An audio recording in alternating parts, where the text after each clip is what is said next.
యాక్చువల్గా నేను గవర్నమెంట్ కాలేజీలో మొదలు వర్క్ చేసినాను. 13 ఇయర్స్ వర్క్ చేసినాను గవర్నమెంట్ కాలేజీలో.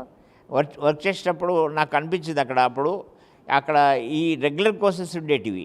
జనరల్గా ఏంటంటే మ్యాథ్స్, ఫిజిక్స్, కెమిస్ట్రీ, తర్వాత ఇట్లాంటి బీజెడ్సీ, బాటనీ, జువాలజీ, కెమిస్ట్రీ ఇలాంటివి ఉండేది. కానీ నా ఉద్దేశం ఏంటంటే ఇవి పిల్లలకు అంత ఎక్కువ క్యాటర్ చేయలేకపోతున్నారు. వాటికి కావాల్సిన ఫ్యూచర్ అవుతుందో దాంతో ఎక్కువ లాభం జరగలేకపోతుంది అనే ఉద్దేశంతో మేము కొత్త కోర్సులు పెట్టాలనే ఉద్దేశంతో మన ఇన్స్టిట్యూషన్ పెట్టుకోవడం జరిగింది.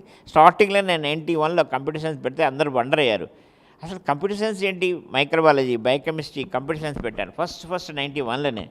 అందరూ ఏంటి కంప్యూటర్ సైన్స్ ఉంటుందా, బయోకెమిస్ట్రీ ఉంటుందా, బీజెడ్స్ ఉంది, ఎంపీసీ ఉంది, కానీ ఇవన్నీ ఎక్కడి అని నన్ను ఎవరు అసలు జాయిన్ కావడానికి మొదలు భయపడ్డారు.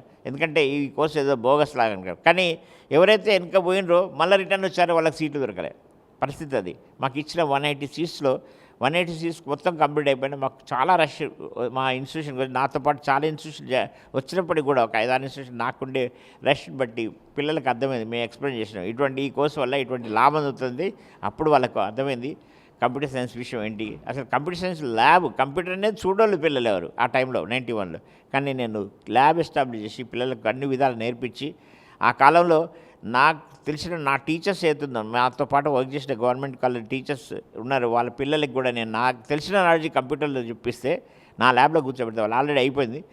అటువంటి చిన్న నాలెడ్జ్ నేర్చుకొని యూఎస్ వెళ్ళిపోయి ఈరోజు కోటి రూపాయలు సంపాదించుకున్నారు. అంత ఆ లెవెల్కి నేను తీసుకున్నాను. నా పిల్లలందరూ కూడా 91లో ఎవరైతే కంప్యూటర్ సైన్స్లో ఎవరు కూడా ఇండియాలో లేరు. Most of them 95% have gone to the US and they are earning good money, and all of them are adjusted in best companies there.